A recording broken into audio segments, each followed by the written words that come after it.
Баршаңызға сәлем. Сіздермен бірге мен Диана. Менің арнама қош келдіңіздер. Ең алдымен менің арнама тіркеліп, лайк басып, және де ұнаса комментарий жазуды ұмытпаңыздар. Бүгін осындай үлкен мега бургер жасаймыз. Бұл бургерді мен қайнатамның туған күніне жасағанмын. Торттың орнына қонақтар кәдімгідей таңғалып қалды. Өте тойымды болып шығады және де өте дәмді. Ал жасайық. Ең алдымен бізге қызылшадан сок жасап алу керек болады. Бұны қоссаңыздар да, қоспасаңыздар да болады. Мен өзім осылай жасайын деп шештім. Қызылшадан сок жасаудың әртүрлі методтары бар. Мен осылай блендермен өткізіп, сосын ситадан, яғни марля арқылы согын шығарып алдым. Егер сіздерде үйде соковыжималка болса, сонымен процесс тез әрі жеңілдеу болады.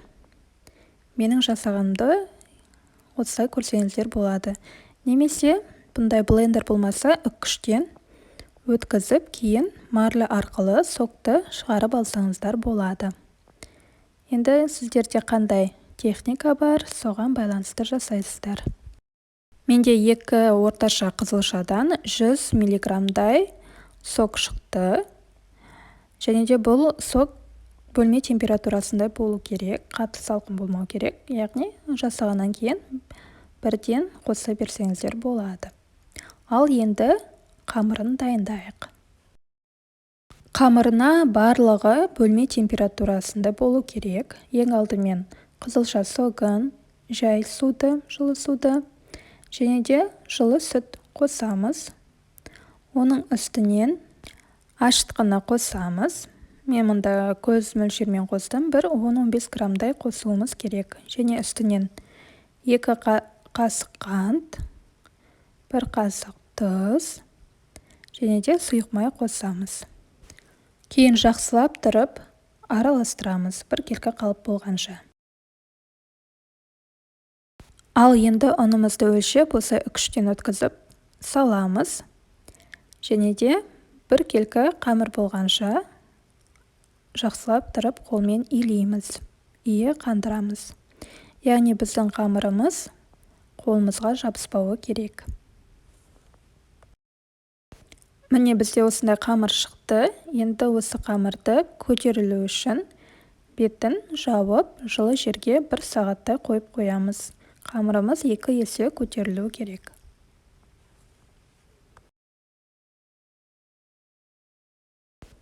Қамырымыз біздің көтерілді, 1 сағаттай жылы жерде тұрды. Енді осыны формамызға саламыз. Менде осындай кальксодан форма жасап алдым. Диаметрі 22 сантиметрдей. Осыған салып, және де тағы 1 рет көтеріп аламыз. Яғни 1,5 сағатқа көтерілгенше қойып қоямыз. Ал енді көріп тұрғандарыңыздай қамырымыз көтерілді. Оның үстінен жұмыртқаның сарысын жағып, үстіне әсемдік үшін кунжут немесе мак себуге болады. Ал енді осыны духовкаға салып пісіреміз, дайын болғанша. Ал енді булочкамыз піскенше біз котлетін дайындаймыз. Ол үшін 500 граммдай котлетке тұз, бұрыш және де өздеріңіз ұнататын дәмдеуіштер қоссаңыздар болады. Және де жақсылап тұрып араластырамыз. Оның үстіне 1 жұмыртқа қосамыз. Жұмыртқаны біздің котлетіміз бірігу үшін қосамыз және де жақсылап тұрып араластырамыз. Ал енді осындай пергамент қағазы бар духовканың табасына салып, котлеттің формасын жасаймыз. Менде котлеттің формасы булочканың формасынан сәл үлкенірек қылып жасаймыз, себебі котлетіміз жиырылады піскен кезде. Сондықтан, егер булочкам 22 сантиметр диаметр болса, мұнда 1,24-25 диаметрдей жасауға болады. Себебі піскен кезде біздің котлетіміз кішкене кішірейіп қалады. Ал енді піскен котлетіміздің үстінен осылай сырды турап, қайтадан духовкаға 5 минуттай қойып аламыз. Біздің міне булочкамыз дайын болды. Қарап тұрсаңыздар өте үлкен, прям көтерілген болып шықты. енді ақырын алып формамыздан шығарамыз. Міне біздің булочкамыз осындай әдемі, аппетитный болып шықты. Өте жұмсақ қарап тұрғандарыңыздай. Енді осыны ортасынан бөлеміз. Үлкен пышақтарыңыз болса, өткір пышақпен осы кесіп аламыз. Булочканың ішін қарасаңыздар, өте жұмсақ және де қызылша әдемі түс беріп тұр. Енді осыны жинауға кірісеміз.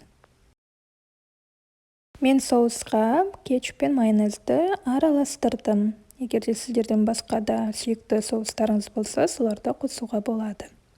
Ал көкөністерге мен қызанақ және де тұздалған қиярды қостым, және де салатный листья дейді, салат жапырақтарын қостым.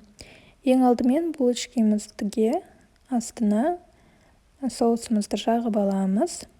Оның үстінен салат жапырақтарын қоямыз, және де оның үстіне ақырындап біздің котлетімізді саламыз.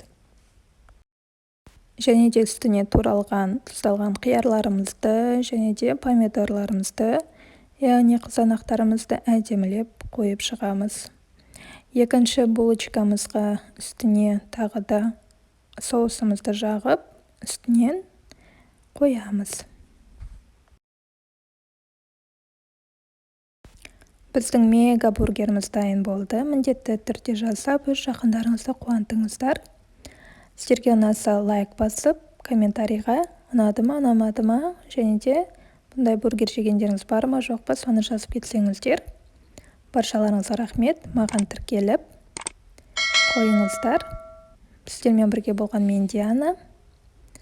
Ас болсын. Келесі видеоларда кездескенше.